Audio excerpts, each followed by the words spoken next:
It's time for HawgSports Live from HawgSports.com, a division of 24/7 Sports, presented by Crain Automotive. The Crain Team's got 'em. Visit them online at crainteam.com. And now with the latest breaking updates on HawgSports, here's Trey Biddy. What's up, everybody? Trey Biddy with HawgSports.com, HawgSports.com. We've got plenty to get to on today's show. Arkansas football with 3 commitments, the latest one happening today. We'll discuss all of that. Of course, basketball, we're looking at what options are out there. And, of course, there's a few Razorbacks that are kind of in limbo. We're going to talk to Connor Goodson a little bit about what's going on with basketball and, of course, baseball with a 2-1 series win over the Ole Miss Rebels over the weekend. Going to look ahead what's next with the Oklahoma Sooners and a little bit more. All that and more on today's episode of Hawg Sports Live.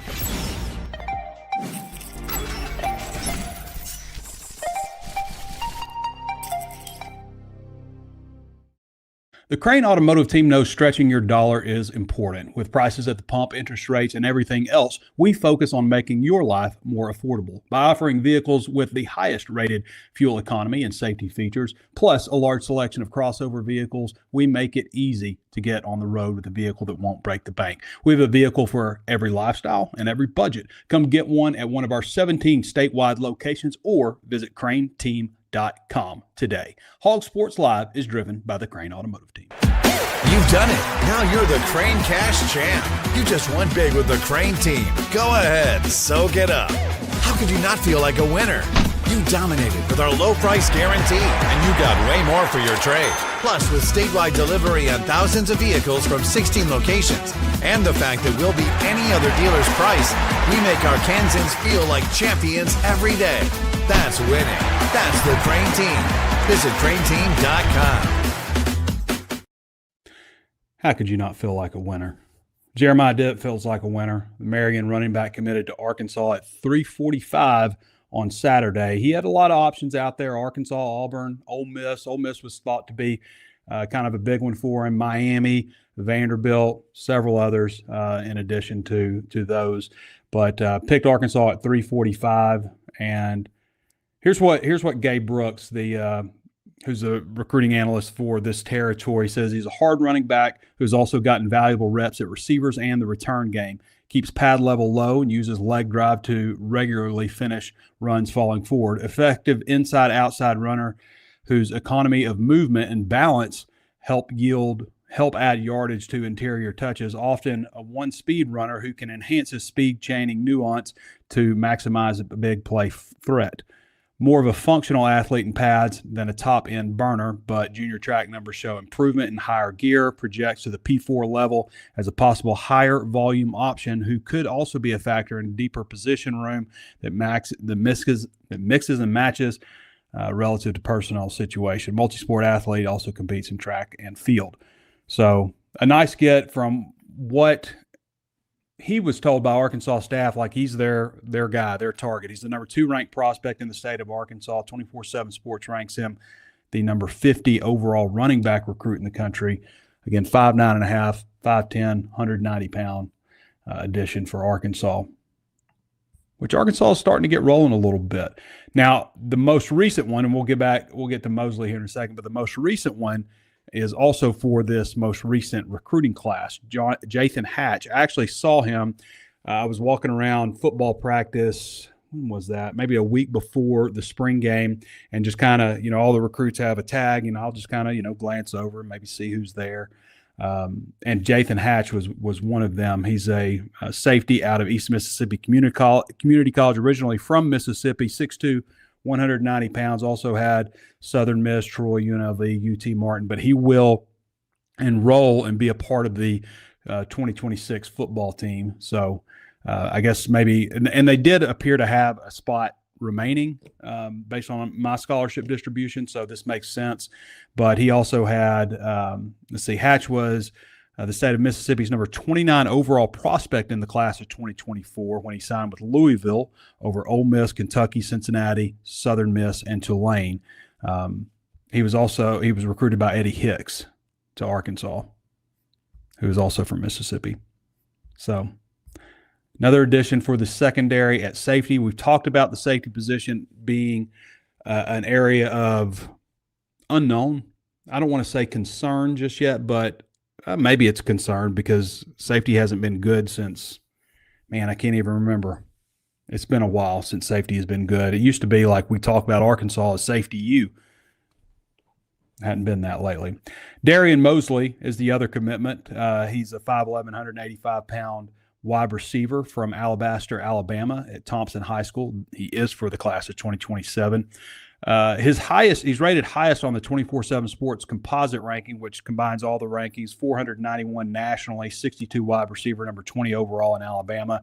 He has Arkansas, of course, Mississippi State, Louisville, Utah, Arizona State. He took official visits to Arkansas June 12th, Mississippi State, Louisville, and Utah. So those were all of his official visits that he took. This is what Andrew Ivins, who's the director of scouting, says: productive inside receiver that finds soft spots in coverage and makes defenses pay. Not the biggest or the fastest target, but is almost always working for his quarterback as he shoots his hands while sliding into throwing windows.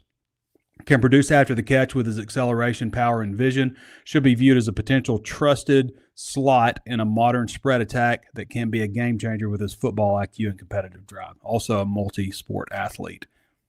Had 68 catches last year for 1,128 yards and 7 touchdowns. So 3 new additions for the Razorbacks. Danny lists him also having interest and offers from Mississippi State, Missouri, Utah, Arizona State, Syracuse, Kentucky, Nebraska, Vanderbilt, Louisville. So where does that put Arkansas right now? 9 commitments for the class. Doesn't seem like a whole lot, but Arkansas actually has moved up lately in the rankings. They're number 26 nationally now.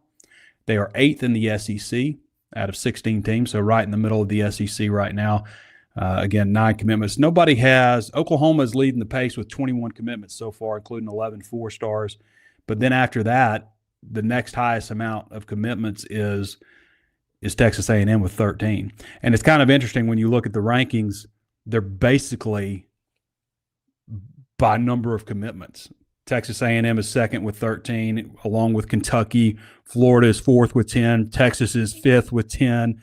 Georgia has 8. Missouri has 9. They're 7th. Arkansas has 9. They're 7th.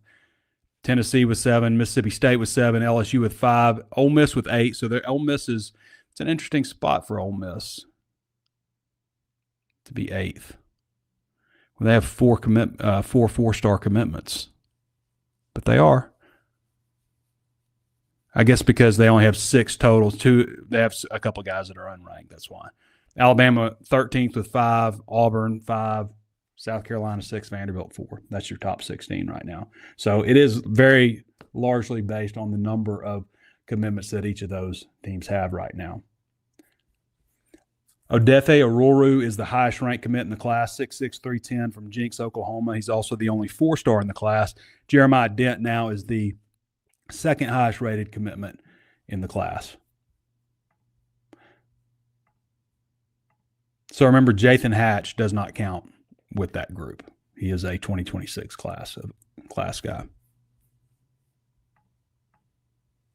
Hey, I'd like to tell you about our friends over at Blakeman's. Blakeman's Fine Jewelry is proud to be the official jeweler of the Arkansas Razorbacks. Ben Blakeman and his team had an exciting year in their new flagship space at 3202 Pinnacle Hills Parkway in Rogers, and are continuing their signature hospitality and service in 2026. Visit them and they'll offer to clean your jewelry, offer you a coffee beverage from Cafe B, or a glass of their own Blakeman's Prosecco, which, by the way, is offered at various stores in Northwest Arkansas. If you can't make it, did you also know that you could shop them online at blakemansfinejewelry.com? It's time to start thinking about Mother's Day. If you haven't already, it is time right now to start thinking about Mother's Day. It's coming up here in just a couple days. So visit our friends at Blakeman's, and they also offer delivery if you shop online as well if you can't get there. Built on tradition since 1987, Blakeman's has been Northwest Arkansas's trusted destination for exceptional jewelry and personalized service. All right, we're going to get to Connor here. Connor's going to update us what's going on with basketball. Connor, if you're ready, I'm ready for you.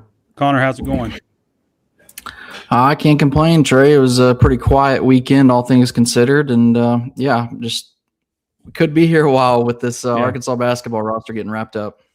Connor's joining us on the Ozarks Go hotline. You can reach out to them at 479-684-4900 or go to ozarksgo.net/hog if you're looking for fast, consistent, reliable internet service at a great price. Connor, so what's got to be done? Obina Ezeki has committed to Louisville, and that seemed to be like kind of the answer for Arkansas at center, with basically everybody coming off the board of note. So what are they going to do?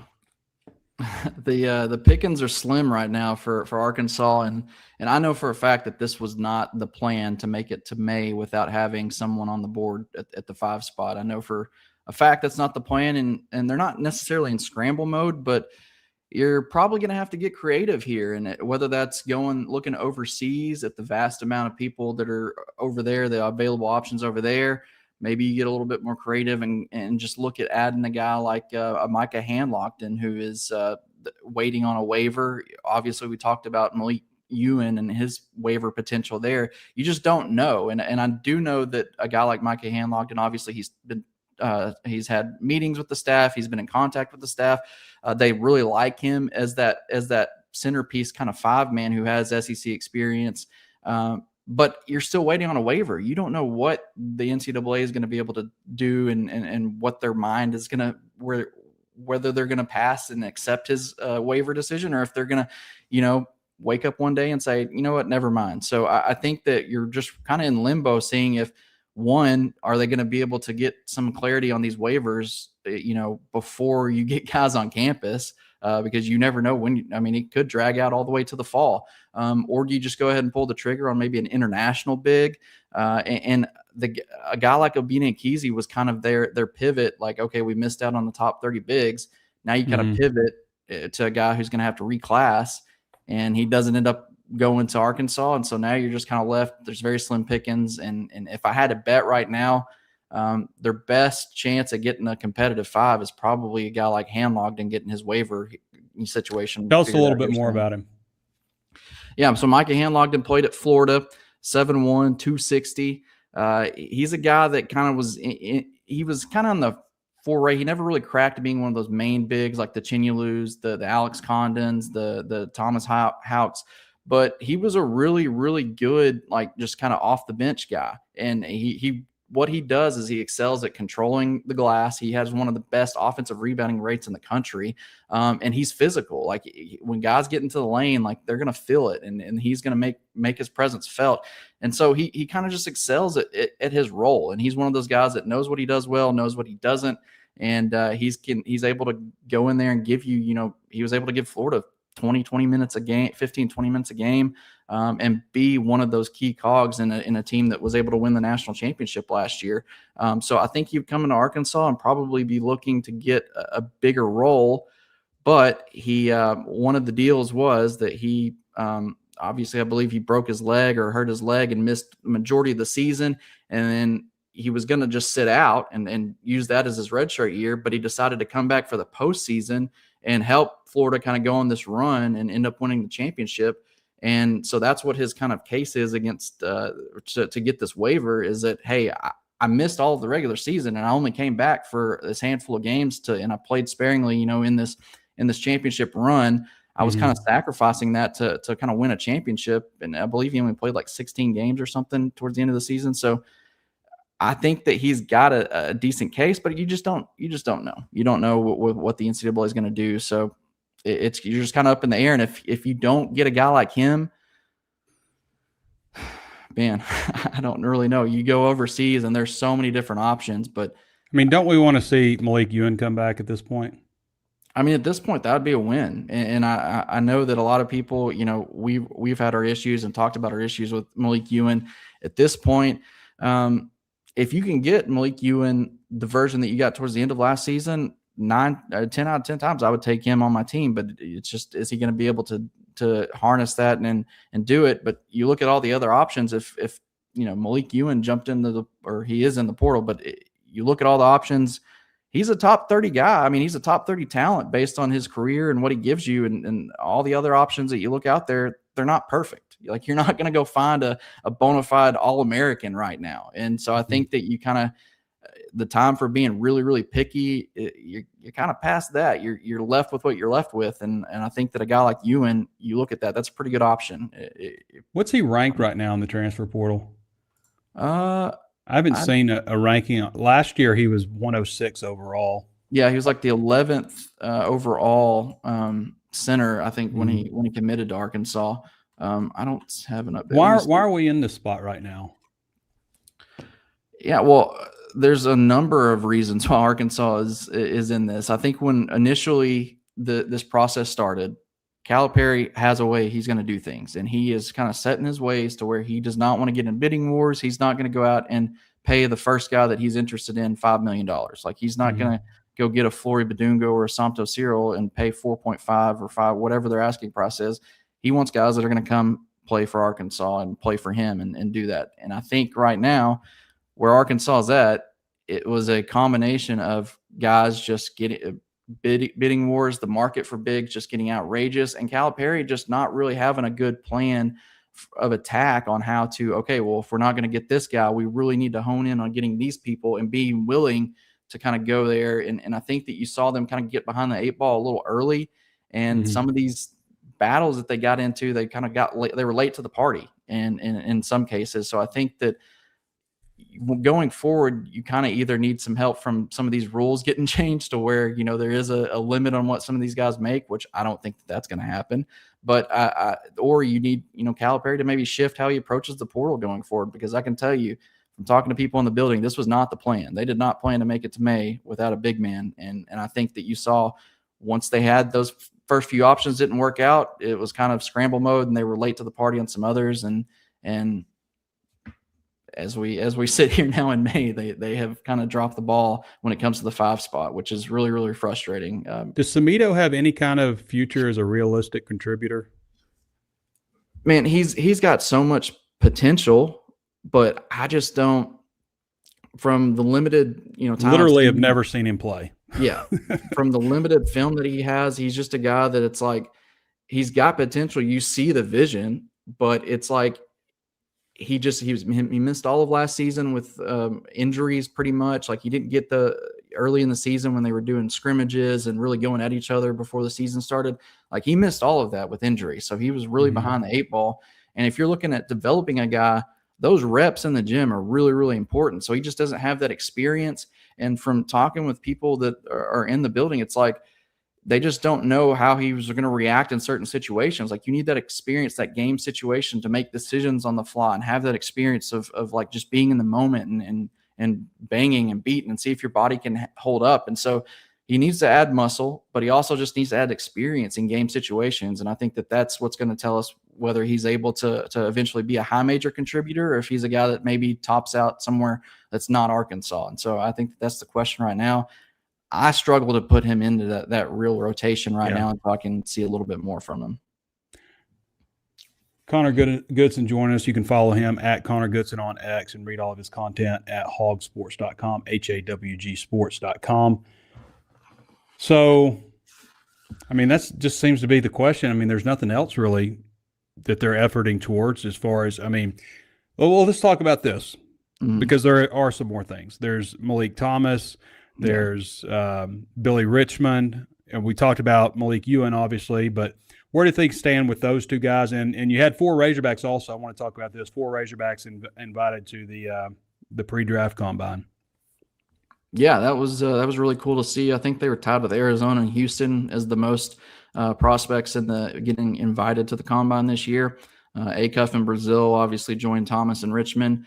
They're going to be there next week, May 10th to the 17th at the combine in Chicago. I posted a little bit of an update today in an article. I went through and looked at just all the different mock drafts, and I talked to a couple of people around the program that are familiar with Thomas and Richmond situations. And it looks like right now, just based on feel, one of them is going to be more likely to come back than the other. And a big reason why there's a chance that Thomas doesn't come back is because of guys like Thomas Houck, Braylon Mullins, those guys that ended up, they were first-round picks that, projected first-round picks that are coming back to college and have withdrawn from the draft. A guy like Morez Johnson, does he return to Michigan? Chinyelu is said that he's probably going to return to Florida.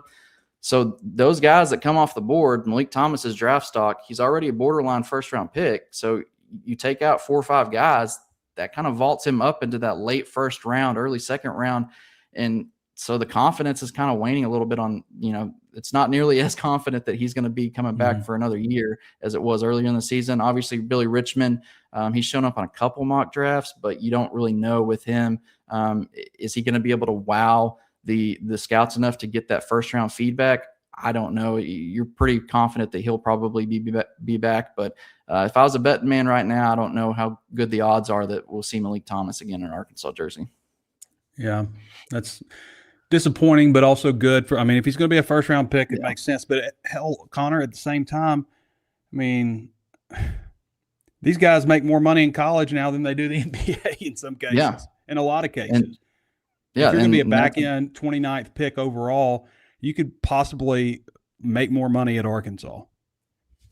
Yeah, and I don't doubt that Thomas would probably make a little bit more than some of those. Which is why some of these guys are returning to college. Oh, for sure. A guy like Thomas Haug, who's, he could have been some people had him in the lottery or whatever. He's a guy that, all SEC type player, all American type player. But he's getting, I think Matt Norlander said that he was getting something like $7 million, which was or something on top of more like potential to earn even more than that. Just to play like 30 something games also. Yeah. Not 82 plus playoffs. 30 something games. And I think the old argument used to be like a couple years ago. It's like, well, they want to get that clock started for the second contract. Yeah. And like that is a decision. And, that's part of the decision for some guys, but it's like, hell, you're just adding you can basically look at it as you're adding another year of making basically what you would on that NBA contract. It's just an extra year of making that exact same money to play in college. And for a guy like Malik Thomas, next year's draft, probably not the strongest class.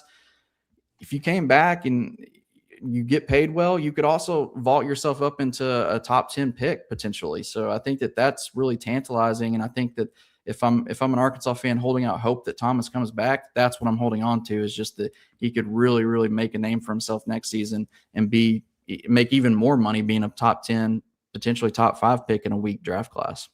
What's the withdrawal deadline? It is May 27th. Is that for college or pro? For the withdrawal deadline for people to come back with and keep their college eligibility is May 27th at 10:59 Central Time PM. Okay. So midnight at May 28th. But for Arkansas, it's going to be 10:59 PM is when Thomas and Richmond have to withdraw and return to college. So you'll start, I imagine, after the combine, usually that week after the NBA draft combine in Chicago, you start to see guys really start to make decisions, and that's when the snowball starts, and it's going to be a busy week with guys announcing whether they're staying in or if they come back. So definitely an important date to remember. All right, Connor, appreciate you, and we'll talk to you again soon. All right, sounds good. Thanks, Trey. All right, everybody. A lot to follow there with Razorback basketball, obviously. And a May 27th deadline, I guess, till we know everything that's going on. You guys know how much I value longstanding relationships. Well, I've known Bo Bittle for 25 years, and when I needed car insurance, when I needed homeowners insurance, when I needed business insurance for HawgSports, I called Bittle Armstrong Insurance. Bo, Rob Armstrong, and their team have over 100 years combined experience. They work with you just like Auto Owners Insurance works with them. Expect local support from somebody you know. Questions about your policy? Call Bittle Armstrong direct rather than 1-800 number. Auto Owners Insurance intended it that way so you don't have to wait on hold forever. Don't settle for a generic policy. Wherever you are in Northwest Arkansas, give Bittle Armstrong a call at 479-443-0808 or visit ba-ins.com. Auto Owners Insurance owns an AM Best rating, A+ Superior. They trust people like Bo to work for you. Bittle Armstrong Insurance. Coverage you need, people you trust. All right, let's go to K-Bo. What's up, brother? Hey, it's always a good weekend. Always a good Monday when you sweep or you beat Ole Miss. Yeah, not a sweep, but definitely a win, which you want to make sure you do at home. But Cabo joins us on the Ozarks Go hotline, 479-684-4900, ozarksgo.net/hog. So what did you see out of the series this weekend with a 2-1 win over the Rebels? Friday night when offense came out and obviously jumped on Hunter Elliott, that was the first time that Arkansas as a team since 2022 had jumped on Hunter Elliott and knocked him out of a game. I saw him as a freshman carve Arkansas up for 7 innings. That was in 2022 on a Saturday night. That game ended with Kendall Diggs walking Ole Miss off with a 3-run home run, similar to Christian Turner. So Elliott's stuff was not as good as what it had been in the past. His strikeout to walk ratio was not even 3-1, and Arkansas jumped on it. So Nate Thompson had a really good scouting report. The next day, the ball's flying out of the yard. Ole Miss really came out on fire. So it's really kind of one of those situations that we've seen before with Arkansas and Ole Miss. If you go back to 2021, they had to play a doubleheader and then a single game the next day. It was doubleheader Saturday and then a single game on Sunday that ended in an 18-14 game. Arkansas got up 11-0. Ole Miss came back and tied it up 14-14. Arkansas won 18-14. Well, the second game of that series, Ole Miss won 13-5. The first game of the series, Kevin Kopps came in, shut things down. Arkansas won that. That's when they started their run as the number 1 team in the nation, top team in the SEC. It was a 2 versus 3 matchup at the time. So anytime Ole Miss and Arkansas get together, something's going to happen. Something crazy is going to happen. But the biggest thing that I saw, Trey, is they showed some fight. They showed a little bit of guts on Sunday. This is one of a team that appears to be a front-running team. If they're ahead and things are going good, everything's great. But if they're down, you just haven't seen too many situations, even though they do have 4 walk-off wins, to where they just seem to have the will to want to fight back. But you saw that yesterday with Christian Turner. They chipped back. Parker Coyle had an outstanding outing, 3 innings, no hits after Gabe Gackle gave 4 strong innings, and that allowed the Arkansas offense to chip away. Aloy had a solo shot. Stewart had a solo shot, and that set up the drama in the 9th inning. Do you think Gackle did enough to get back in the rotation permanently? I think he does. The problem is if you take him out of the bullpen, that leaves you with Eves and Tate McGuire. Has Tate McGuire done enough to say, okay, they can rely on him in high-pressure situations? I think it's 50-50 at this point. If they like the matchup and they like the fact that he can throw his slider-cutter combo a lot like, Kopps did back in the day when he was just starting to learn that type of deal. His fastball is not going to play up. It's low 90s. Teams are going to hammer it. It's flat. But his off-speed's really good. So if they feel like he can, get them 6, maybe 9 outs in a weekend, that's going to be critical for him. But Gabe Gackle, look, in 7 bullpen outings, the ERA went up. I mean, he was not as good, but, the wind-aided home run on Sunday, that was the only thing, and that really shouldn't have happened because of the error committed by Nolan Sousa and Camden Kojal the play before. So that 3-run home run, just a freak thing, and the wind blew it right over the wall. But I think he'll be that 3rd starter moving forward.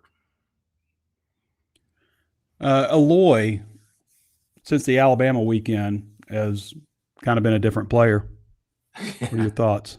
SEC player of the week. And I will say this. I was very critical of Kuhio Aloy and the slump that he was in. And a lot of people got on to me about that as I'm just kicking the kid while he was down. Well, that's my job, and to point out things during the game, not just because I dislike the kid or anything. I personally don't know him, but he was 1 for 22, 1 for 23 going in that Alabama series. He was hitting 167 right about there in SEC play. He has raised his in-conference average roughly 100 points, since that Alabama weekend, since the start of that Alabama weekend. He's hitting 314 now, and that's tied for the team lead.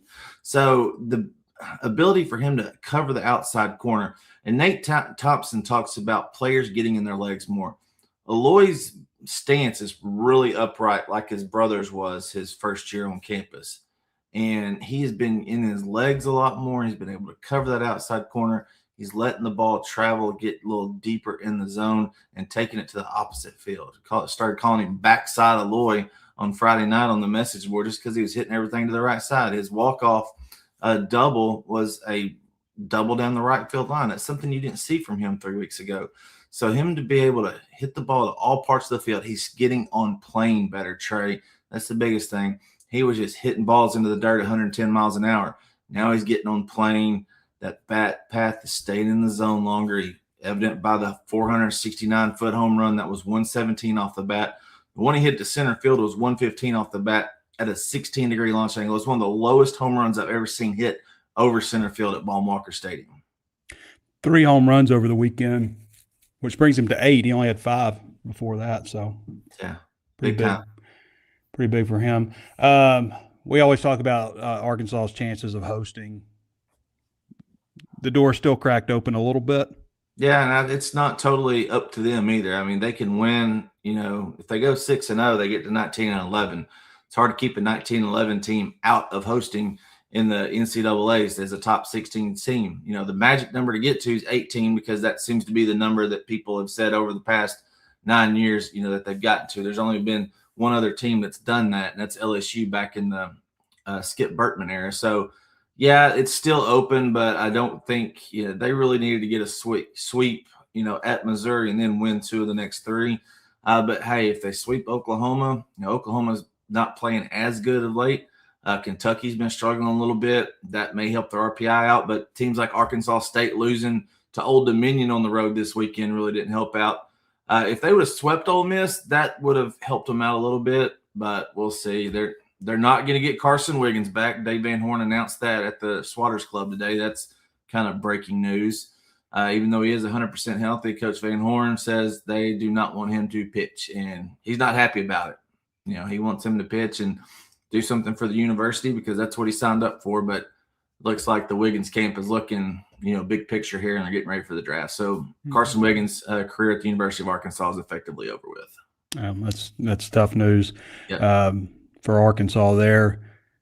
Oklahoma, number 24, Oklahoma. All 3 of these games are on SEC Network Plus at 6 o'clock on Saturday, all in Fayetteville, obviously. 2 o'clock on 6 o'clock on Friday, 2 o'clock on Saturday, and 1 o'clock on Sunday. And then you wrapping up the regular season in Lexington on Thursday, Friday, Saturday. All those games are also on SEC Network Plus, 5:30, and 1 o'clock. Anything else to add, Cabo? No, we're going to start rolling out some what-if pieces for postseason coming up pretty soon over the next week as everything starts coming into picture about who's going to be hosting where. They're talking about going to Lawrence, Kansas, Lincoln, Nebraska. We'll take a look at some possible matchups and opponents, some cool storylines over the next couple of weeks. All right, sounds good. Postseason starts May 19th with the SEC tournament. All right, Kevin, appreciate you, bud. Thanks a lot, buddy. See you. All right, everybody. That's Kevin Bohannon. Follow him at Cabo Baseball Guru on X. Read all of his content at HawgSports, HawgSports.com. Hey, the new Bet Saracen, the 250 promo, that's actually over. So you can't get, sign up for $25, sign up with a $25 bet and get $250 back in bonuses. But you can still, if you use the promo code BIDDY250, capital BIDDY 250, use that promo code, and you will still get $250 back on your first bet for $25 when you sign up at Bet Saracen. Bet Saracen is Arkansas's #1 sports betting app. Arkansas's Fab 5 for Bet Saracen. Yo, Sid, what spread you checking out, man? I'm checking out the Hogs on Bet Saracen. Rainwater's exclusive specials and tons of Bet Saracen options make it Arkansas's favorite sports betting app. And they take more action on the Hogs than any other sports book in the world. Guys, I am confident it's because we do their TV ads. I agree with that. Amen. Bet Saracen. So we'll go to some questions now. We're going to go to HawgSports.com, the Razor's Edge Premium Forum. This is from HogFan JH. In your opinion, has the Big Ten officially passed the SEC with football as far as being the best conference? Last 3 champions. If they have, what can the SEC do to regain the edge? So recently it was announced the Big Ten is distributing $1.37 million to its member institutions. There are 18. The SEC is at 1.5 or 1.03, something like that. You also have to consider, the Big Ten, higher income, higher cost of living, all that kind of stuff. But still, when you break it down, like factor in, the SEC's state's lower cost of living, it's about, 72 million per team, and the SEC is like, it might be 74, and the SEC is like 70 million per team. So it's still pretty close. They have won the last 3 national championships. And we'll see. I mean, and it's been 3 different teams. It's been Michigan, Ohio State, Indiana.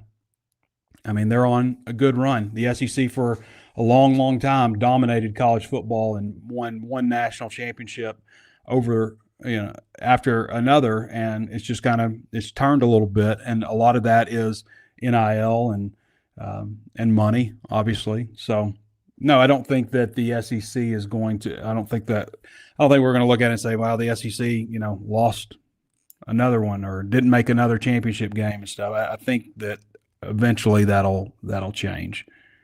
I don't know which team, but eventually, I mean, surely it will. This is also where I don't want to say all the talent is, but because that's not true, but there's a lot of talent in the South. There just is a lot of talent, and teams have come down here forever to recruit. So I think the SEC still has that advantage, but it's just, it's a lower income area versus the Big Ten. And that's part of why, why they have a better TV package, Brown 1994 says it's May the 4th. So what are your favorite and least favorite Star Wars movies and show? Can we get Chewbacca to play center? My favorite Star Wars movie is Empire Strikes Back, the second one. Maybe easily my favorite. And series, I will say after that, like, the original started it all, obviously. It's, a little more low budget of a film, but it started it all, so it has to be mentioned. Rogue One is really good. I really like Rogue One, and I like the spinoff Andor. I thought that was really good. I wasn't a huge fan of this last one, the Acolyte. It was all right. I don't know. I feel like, I don't know. I know it's for Star Wars is technically for kids, but sometimes I feel like it should be a little bit more mature. The Mandalorian, I thought, was a really good series. I liked the Force Awakens. I thought that was well done, although it was just basically repackaging the storyline from the original. But I still enjoyed that a lot. I was not a big fan of The Last Jedi.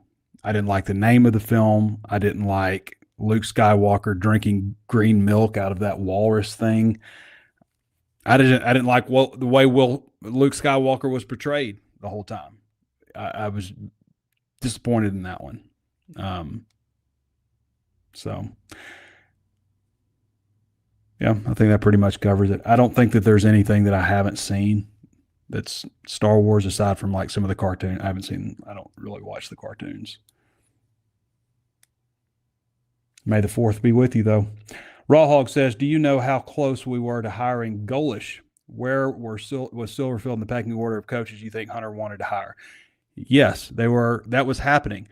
Some of the stuff that came out after like this was announced and stuff. So this is exactly what happened.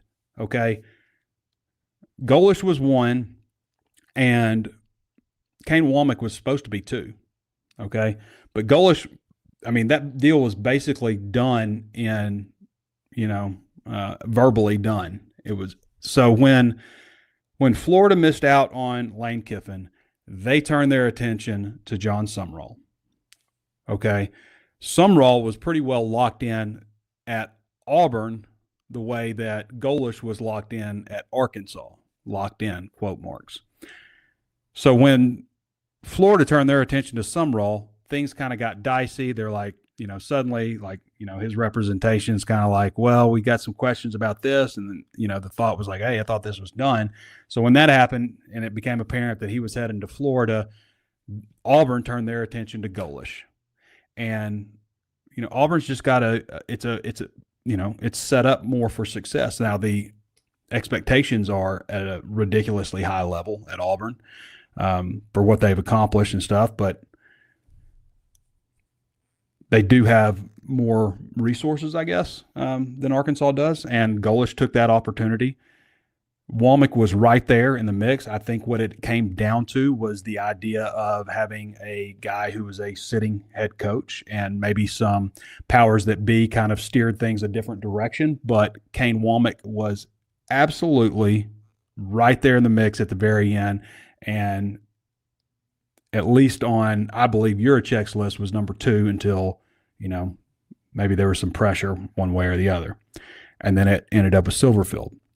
With Silverfield, the reaction was there. I mean, it was kind of outrage. I mean, to put it lightly, from Razorback fans. And a lot of that is because, the reports that came out, starting with Trey Schapp, and I had confirmed that, like, this was what was happening from a verbal agreement standpoint. Like, this was what happened. It just is. Like, people can say what they want. This is what happened. Golish was the guy that they had targeted and zeroed in on. And there was kind of outrage when Silverfield was hired because people had wrapped their head around, that this was the guy. You end up hiring the coach that Vegas tells you you're the odds-on favorite to get from the get-go. So, like, you are who they say you are kind of deal. But I'll say this for Silverfield. Since he has been hired, there's not much that he has done that I've been like, I don't like that. I don't know about that. He can be a little coach speaky, he can be a little cliche talking, but as far as, the way his practices were run, I thought they were very organized and structured. As far as, the things he did right out of the gate, going out and getting some big fish from inside the state, some key guys, obviously from what we see out there at practice, especially on the defensive line, those were positive moves. Keeping some of the guys, some of the people that he added to his staff, some of the people from the GM role and all that kind of stuff. And, part of that is not just Silverfield. Part of it is also Arkansas, getting more support from boosters and fans and stuff to where they're able to allocate the money properly. Arkansas has been behind. They just have. Like, when we talk about Sam Pittman a lot and in-game decision-making and all this issues that Pittman had, but he also was very underfunded. And it's not just with NIL, where you're talking about, probably a roster with $10 million less than they have now, probably in NIL and revenue sharing. But also with the coaching staff. I mean, there were coaching staffs that had, beyond the 10 that used to be the limit, and Arkansas still stuck with 10. Fewer analysts, fewer coaches, just fewer, not even having a GM for football, while other teams had that kind of stuff. And now Arkansas has, a GM over the whole athletic department and a GM for football and Geiska Crowley, and, he has support staff and all that stuff. And you have a lot more analysts, you have a lot more on-field coaches. Arkansas has 13 on-field coaches now. But to me, what Silverfield has done so far, I can't take issue with any of it. I think he's done a good job. I think he recognizes some of the issues with Arkansas right now and has some more resources to get things in order. Does he have the elite money that Alabama or Texas A&M or Georgia or some of those places have? No, they don't have that. But I do feel like they are in the upper half, maybe just inside the upper half of the SEC. So they do have some resources. And, if you ever want to get to the next level and beyond, you got to win with what you have. I always say you got to win with good players before you can win with great players. So I can't find fault with what Silverfield has done so far at Arkansas in terms of building the roster. The one thing that I would say I can't find fault, but the one thing I would say I do find fault in, I'm worried about quarterback, as everybody knows. It doesn't mean to say that I think the quarterbacks are going to suck, because I'm sure that's going to come back to me if, one of them turns out to be great. But I have concern. That's different than saying, oh, these guys suck. I have concern. They could be good, but I don't know that. I don't know that they're good. And what worries me, like, also on top of that, like, usually if you're going to have a good quarterback, if he's going to have a chance to be good, he usually does pretty outstanding in the spring. And I just didn't see, like, outstanding. I just saw a couple guys, guys that, basically everybody has on their roster kind of. Like usually, like even if they end up not being very good, they may have done very well in the spring and in fall camp to where you're like, yeah, he might be good. Sometimes they are, and that translates over to games. And sometimes, they get under the lights, the game speeds up and they're just not, and they get hit, everybody's got a plan until they get punched in the mouth, that kind of deal. So, but everything else, I mean, I don't know that you can say like, man, these guys don't get it, or these guys, aren't doing the work that they need to do. I think that they have done that so far. Joshua 11 says, Trey, from your point of view, how do players reach to Coach Ryan Silverfield? Is he a good players? They seem to like him. Is he a good players coach? Who are some other former head coaches have been good player coaches? They do seem to respond to him. I don't know. There seems to be a good vibe in that regard, but that's a difficult one because I've heard all the time, like, oh, the bond in the locker room, this is as close as we've ever been, and all this kind of stuff. We heard that last year, and they won 2 games. Like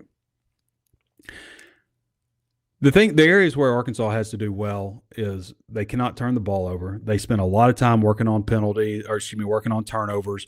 Memphis was very good in the turnover department in terms of protecting the ball and forcing turnovers. Hopefully that translates over to Arkansas. If it does, if we look at this like, man, that's a good turnover margin at the end of the year, I bet you'll find Arkansas, being in a bowl game if they have a good turnover margin. Their turnover margin this past year was horrendous. Who are some former head coaches who have been good players coaches? Brett Bielema he was that. Definitely Houston Nutt. Houston Nutt was definitely a good players coach. They don't care how much you know until they know that you care. Players coach. Like if there was, you open up the dictionary, players coach, there's Houston Nutt. Is quarterback going to be a big problem as it currently sees? Is this a bottom 3 QB room in the SEC? This is from NEA Hog 12. I mean, it could be. I just don't know, but I think it could be an issue. Again, did not see just like, wow, look how good the quarterbacks are. Man, this guy had a really great day today. Just didn't see that. Just didn't see like any just powering your team down the field, And I think the defense is going to be a lot better, and they are going against the one defense a lot, all that kind of stuff. I don't know, but I just didn't see just like greatness. And I want to go back because people are like, you need to go back and watch the Texas game. And I need to go back and watch that. I was there. I watched it live. I don't know that I ever fully rewatched the Texas game aside from clips. And I always do that. And I don't think that I did. So I want to go back and rewatch the Texas game just to see, how KJ performed, kind of break it down a little bit more. And because we do have some on-field examples from him. The thing is, like, neither of these guys, well, I say that AJ has been put in a critical situation. He was in the game against UAB, let him down the field. They had a lot of turnover, or not a lot of penalty issues in the red zone, and just missed a throw. I think the wide receiver just couldn't get his feet quite in while he, possessed the ball on a 4th down, or they would have beaten UAB. But so he has been in that situation, but KJ really hasn't been in a situation in college where the game is on the line. 4th quarter game is on the line kind of deal. So unprovenness. That's what scares me. Okay. See what we got on the comment side of things. I can't post this one because there's an F word. I'm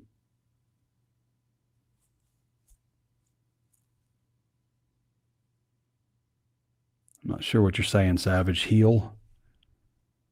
With heel being such a hill. Oh, okay. It's autocorrect. He means Hill. Trey, with Hill being such a highly talented quarterback, schools like LSU, Alabama, Ole Miss, Florida State, Penn State on the list goes on that want it Hill, do you think Silverfield would be a heck of a recruiter? I have no idea what you're saying, Savage. I'm sorry. You're going to have to rephrase that, bro. Well, I guess Coach Silverfield got the break on the O-lineman from Ole Miss. Talking about Carius Kern. Yeah, he had a fleeing, allegedly, and a possession, allegedly. Let's see. If you're not getting the top player in your state as the only major university in your state, that's a failure. I mean, I think you would be surprised, Josh, over the years, like before the NIL stuff. And first of all, NIL changes everything to where, like, you can't really look at it as like, oh, they didn't get this guy from inside the state. That's a failure because somebody out of state may want to overpay for a guy, you know? But in the past, when, you know, we're sitting there watching, like, you know, top 1, 2, 3 guy in the state, and, you know, it's down to Arkansas and somewhere else, and maybe they get 2 of the 3 and they miss the one, you know, and the one seems to be the guy that everybody wants. When you look on a broader, you know, scale, like you look around the country at different states, Arkansas is pretty elite, or was before the NIL age, was pretty elite at keeping the top players inside the state. Like, I mean, it's not uncommon for, you know, the top players in Pennsylvania to go to Ohio State or Michigan or Wisconsin or, you know, Notre Dame, you know, something like that. But Penn State may pull the top guy out of Michigan or, you know, New York or New Jersey or something, you know. So we look at it from an Arkansas standpoint, but like, that's terrible. You can't do that. But if you extrapolate all the data, you know, all the states, Arkansas has traditionally done pretty well. It's different not pretty well, but really excellent. I mean, even though they've missed some guys here and there, overall it's excellent. Josh says, we need to flip Sam, and if we don't flip Sam, I will have zero faith in Ryan locking down Arkansas borders. So Michael Pesky says, Cal is stuck in 2012 and still thinks freshmen can beat 25-year-olds. It will never work. Acuff was one guy, elite guy, and how did that work against Florida and Arizona? Cal is so frustrating. The reason Arkansas didn't advance farther or have more wins wasn't because of Darius Acuff, and it wasn't because of Malik Thomas.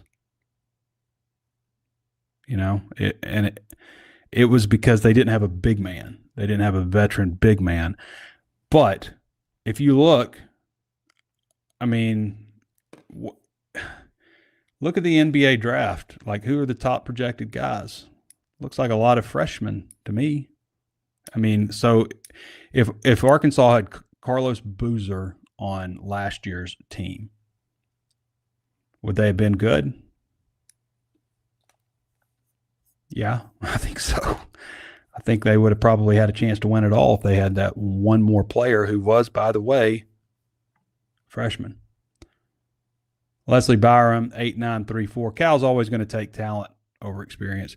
Leslie Byram, 8934. Hopefully we can go 5-2 next 2 weeks and maybe get a regional in Fayetteville if we're lucky. It would take some luck, definitely. All right, everybody. Thanks for joining me. Appreciate the sponsors. Appreciate all of you guys. Appreciate our subscribers. If you haven't subscribed to HawgSports, HawgSports.com, it's 50% off right now at HawgSports. So go be sure to go check us out. No promo code needed. Just go to HawgSports.com, sign up, and you'll get the deal. Thanks to Kevin Bohannon for hopping on with us. Thanks to Connor Goodson as well, and appreciate all of your comments and your viewership. We really appreciate you guys making the show what it is. If you haven't left us a 5-star review on Apple Podcast or Spotify or anywhere else, please do so. This has been Trey Biddy with HawgSports.com. We'll catch you next time.